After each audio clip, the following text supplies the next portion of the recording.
I, 32F, discovered my husband Ronald, 34M, was cheating on me with my best friend Ariadne, 31F, for the past 2 years. I got my revenge by selling his precious car collection, and now everyone is calling me cruel. I need to give you all some background to understand how we got here. Ronald and I met in our senior year of college through mutual friends at a homecoming party. He immediately stood out because while everyone else was talking about their job prospects and student loans, he was excitedly showing people pictures of the classic car collection he had just inherited from his grandfather. The way his eyes lit up when he talked about those cars was what first attracted me to him. He came from old money, with his family owning several successful businesses across the state. When we started dating, his family, especially his mother Claire, made it clear they thought I was beneath them. They would make subtle comments about my father being a high school teacher and my mother running a small bakery. Claire once asked me if I had ever even been on a private jet before, as if that was some kind of requirement to date her son. But Ronald was different from his family. He defended me constantly and told them that he loved how grounded and genuine I was. He said I kept him connected to the real world instead of the bubble his family lived in. We dated for 4 years, during which I supported him when he decided to start his own tech company instead of joining the family business. Those early years were tough. We lived in a small apartment because Ronald wanted to prove he could make it without his family's money. I worked 2 jobs, teaching during the day and waitressing at night, to help support us while he got his business off the ground. His family kept telling him to dump the gold digger, me, and come back to the family business, but he stood firm. The company eventually took off, and we got married in a beautiful ceremony that his family only attended out of obligation. The only person who seemed genuinely happy for me was my best friend Ariadne. She and I had been inseparable since high school when we were both outcasts, me for being the scholarship kid and her for being the new girl who didn't know anyone. Ariadne was my maid of honor and helped plan every detail of the wedding. She threw me the most amazing bachelorette party and gave the most touching speech at our reception. She had never been lucky in relationships herself, always picking the wrong guys. I used to feel guilty about my happiness with Ronald, especially when she would joke about finding her own Ronald someday. After the wedding, we bought a beautiful house with a massive garage for Ronald's car collection. He had 12 classic cars worth over $2.5 million, everything from a 1967 Shelby GT 500 to a 1970 Plymouth Hemi Cuda. He spent every weekend either working on them or showing them at car events. I never really got into cars myself, but I loved seeing how happy they made him. 3 years ago, Ronald had a health scare, nothing serious in the end, but it made us think about the future. He gave me power of attorney over all his assets, saying he trusted me completely to make decisions if anything happened to him. I remember crying when he did that, thinking about how far we'd come from his family's initial distrust. Things started changing about 2 years ago. Ronald's company was doing better than ever, but he was suddenly working late all the time. He said they were working on a revolutionary new product that required extra hours. I believed him because why wouldn't I? He had always been honest with me. He became weirdly protective of his phone and started taking calls in another room. If I walked in while he was on the phone, he would quickly end the call. He changed his phone password for the first time in our relationship. I told myself I was being paranoid. After all, he was handling sensitive business information. Ariadne was around a lot during this time, always ready to listen to my worries and tell me I was overthinking things. She suggested I surprise Ronald at work with lunch one day, but when I did, his secretary said he was out at meetings. This happened several times, and each time Ariadne would tell me it was probably just work stress. The truth finally came out last week when I was doing laundry and found hotel receipts in his jacket pocket. They were for local hotels, which made no sense since we lived in the city. His iPad dinged with a message while it was lying on our coffee table, and for the first time in our marriage, I snooped. He had forgotten to log out of his messages, and there they were, hundreds of messages between him and Ariadne going back 2 years. They had been meeting at hotels 3 or 4 times a week. The messages were full of their plans for the future and jokes about how oblivious I was. Ariadne called me a trusting fool, and Ronald replied that's why he married me, because I never questioned anything. I felt physically sick reading their messages. They had been sleeping together in our house when I was at my parents' place. They met up before and after our weekly family dinners. The worst part was reading how they would laugh about my total trust in both of them. Instead of confronting them immediately, I decided to hit them where it would hurt most. Ronald's precious cars were his true love. He spent more time with them than with me anyway. I spent a week quietly contacting collectors and specialty car dealers. I had to sell them below market value to move them quickly, but I managed to get about $2 million for all 12 cars. I transferred the money to a new account in my name only, which I had the right to do thanks to the power of attorney he had given me. Then I waited until their next hotel meetup, They were creatures of habit and always met at the same place on Thursdays. I went to the hotel, explained to the manager that I was his wife, and got access to their room. I filmed them together, making sure to get clear shots of their faces. Then I sent the video to his family, his business partners, our friends, and Ariadne's family. When Ronald came home that night, he found empty spaces in his garage and a note that simply said, "I know everything."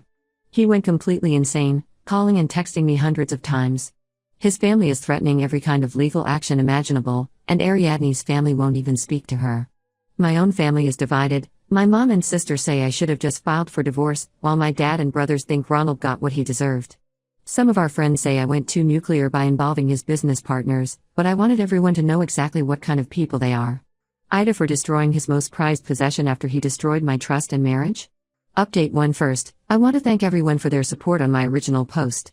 A lot has happened in the past 2 weeks, and the situation has gotten even more complicated than I imagined.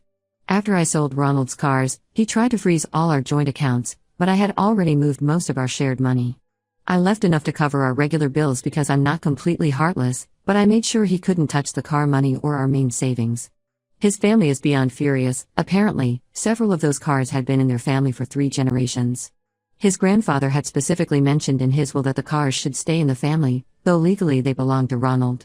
Claire, my mother-in-law, showed up at my workplace screaming about family legacy and how I had no right to sell pieces of their family history. My co-workers had to call security to remove her. She kept yelling that I was nothing but a gold digger who finally showed my true colors. The irony of her accusations wasn't lost on me, considering what her precious son had been doing. But the biggest twist in this whole mess came 3 days ago when I received a message from a man named John. He introduced himself as Ariadne's husband. Yes, you read that right. Ariadne has been married for the past 5 years. She had kept it hidden from everyone except her immediate family, claiming she and John had to keep their marriage private because of his job in government security. John found out about the affair through the video I sent to Ariadne's family. Instead of being angry at me for exposing everything, he reached out to help. He works in financial crimes investigation and offered to look into Ronald's company finances. What he found was shocking. Through his investigation, John discovered that Ronald had been systematically embezzling money from his company for the past 2 years. He had set up fake vendor accounts and was transferring company funds to secret accounts. The total amount was close to $3.5 million. Most of this money went towards setting up a luxurious future with Ariadne. He had already bought a beachfront property in another state under a shell company, and there were records of expensive jewelry and car purchases for her. John showed me documents proving all of this, including emails between Ronald and Ariadne planning their new life together. They were going to wait until Ronald's latest project launched, take the company public, cash out his shares, and disappear together.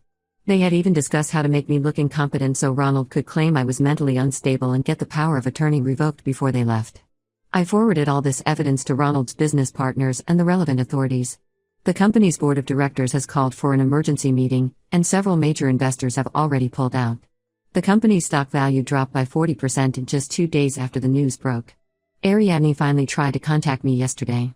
She showed up at my parents' house where I've been staying, crying and claiming that she needed to explain everything. Through her tears, she spun a story about how Ronald had manipulated and pressured her into the affair. She said he threatened to ruin John's career if she didn't comply, and that she was going to tell me everything soon. I didn't believe a word she said, but I let her talk while secretly recording everything on my phone. Her story kept changing. First Ronald forced her, then they fell in love, then she was going to end it but he wouldn't let her. She finally broke down and admitted they had been planning to run away together all along. I sent the recording straight to John's divorce lawyer. Ronald's family tried to negotiate a deal through their lawyers. They offered to forget about the cars and drop any potential lawsuits if I signed a non-disclosure agreement about the embezzlement. They're desperate to keep this quiet because it could affect their other family businesses. I declined their offer. The truth deserves to come out. Claire showed up at my house again, this time much calmer. She actually tried to cry, talking about how this scandal would destroy their family name and begging me to think about Ronald's future. I reminded her of all the times she had called me a gold digger and treated me like dirt. I asked her how it felt knowing her son was the real thief in the family. She left without saying another word. The most surprising support has come from Ronald's younger sister Emma. She reached out to tell me that Ronald had stolen and sold one of their mother's expensive necklaces years ago but blamed it on the housekeeper, who was fired. She said she had always suspected Ronald wasn't the golden boy everyone thought he was. Some of our mutual friends are starting to choose sides. A few have blocked me on social media, saying I went too far by destroying Ronald's company. Others have completely cut off both Ronald and Ariadne, disgusted by their behavior. Most people seem shocked that Ariadne managed to hide a whole marriage for 5 years. I haven't decided if I'm going to press charges about the embezzlement. Part of me wants to let the board of directors handle it, but John says I should pursue it legally since some of that money came from our joint accounts. My lawyer says I have a strong case, but I'm tired of all the drama. Right now, I'm just focusing on moving forward with the divorce proceedings. I'll update again when there are more developments. The investigation into the company is still ongoing, and I have a feeling there's more yet to come out. Update 2: things have escalated far beyond what I ever expected. The investigation into Ronald's company has revealed a massive web of fraud that makes the affair look like a minor issue in comparison. It turns out Ronald wasn't just embezzling money for his future with Ariadne, he had been running an elaborate scheme with fake vendor contracts for years. 3 of his top executives were involved, and they had been siphoning money through a network of shell companies. The amount is now estimated to be closer to $8 million, not the $3.5 million we initially discovered. The scandal hit the local news last week. Ronald's face was on the front page of the business section, and several financial news websites have picked up the story. His family can't sweep this under the rug anymore. Their other businesses are being affected, people are pulling investments, and longtime business partners are distancing themselves. Ariadne has been spiraling since everything came out. She moved in with her sister after John kicked her out and changed the locks. According to mutual friends, she's been telling everyone who will listen that Ronald promised to leave me years ago but kept making excuses. She claims they were truly in love and that I'm just being vindictive because I couldn't handle the fact that Ronald had fallen for someone else. The most ridiculous part is that some of our friends have actually taken her side. My former college roommate Lisa called me to say I should have just filed for divorce like a normal person instead of destroying multiple lives. She said I let my anger cloud my judgment and that selling the cars and exposing the affair to Ronald's business partners was unnecessarily cruel. I reminded her how she felt when her ex cheated on her in college, but she said this was different because Ariadne was my best friend and now both of them had lost everything. Ronald's lawyers are still sending threatening letters about the cars, but my lawyer says they don't have a case. The power of attorney was ironclad and Ronald had explicitly given me authority over all his assets. They tried to argue that the cars were family heirlooms and should have been excluded, but there was nothing in writing to support this. The money from selling the cars is safely invested now. I'm using part of it to start my own marketing consultancy, something Ronald always discouraged because he said it would reflect badly on him if his wife worked for herself instead of staying home or working for his company. Several of his former clients have already reached out to potentially work with me. His mother Claire had a complete meltdown at a charity event last weekend. She started screaming at one of her friends who had just hired me to handle their company's rebranding. She called me a vindictive witch who was trying to steal her son's clients. Security had to escort her out. The video went viral in our social circle, and now even some of her closest friends are avoiding her. The investigation has also revealed that Ariadne wasn't the first. 2 former employees have come forward claiming Ronald had affairs with them and then paid them off when they threatened to tell me. He used company money for the payoffs, listing them as consulting fees in the books. His executives covered it up because they were all involved in the larger embezzlement scheme. Ronald's younger sister Emma has been feeding me more information about his past behavior. Apparently, this pattern started in college. He would charm people, use them, and then discard them when they were no longer useful. His family covered up several incidents involving female students who had complained about him to the university. The most satisfying development is that Ronald's partners are turning on each other. His CFO made a deal with the investigators and provided documents showing Ronald was the mastermind behind everything. In return, he got a written statement from the board that he had been manipulated into participating. Ronald's lawyer tried to claim the CFO was lying to save himself, but the evidence is pretty damaging. Ariadne attempted to contact me again through a fake social media account.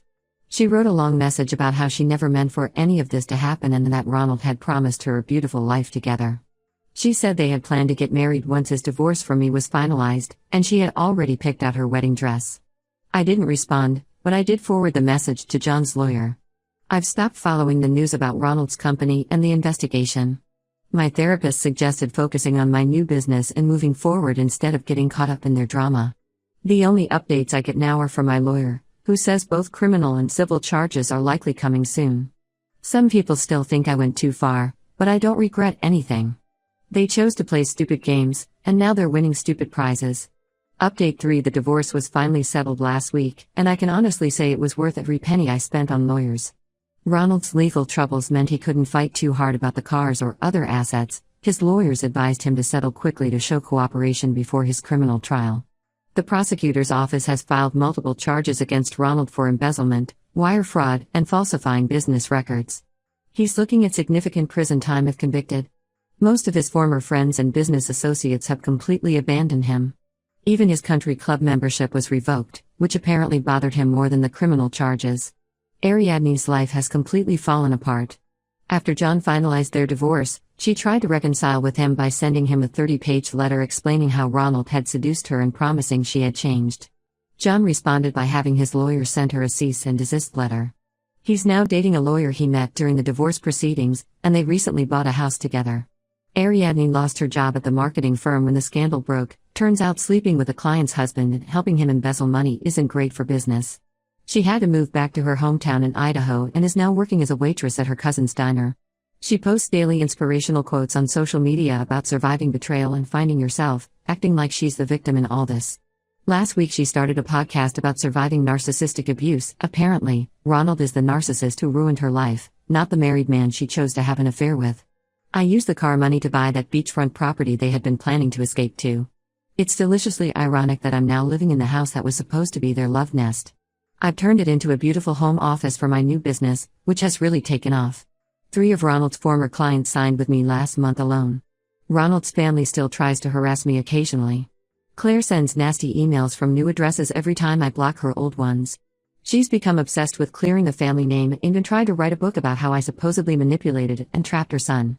No publisher would touch it, especially with his criminal charges pending. The only family member I still talk to is Emma, Ronald's sister. She's cut ties with her family and is much happier for it. She told me Ronald had been the golden child who could do no wrong, and watching him fall from grace has been eye-opening for her. We meet for coffee sometimes and laugh about Claire's latest dramatic episodes. Some of our old friends have tried to reach out and apologize for taking Ariadne's side initially. I ignore most of them, but I did respond to Lisa, my former roommate. I told her she was welcome to support lying cheaters, but she shouldn't expect me to forgive and forget. She sent a tearful voice message about missing our friendship, which I deleted without listening to fully. I've started dating again recently. Nothing serious, but it's nice to know there are decent men out there. My date last week actually asked for my opinion on things and seemed interested in my business. It was surprisingly refreshing after years of Ronald dismissing my ideas and ambitions.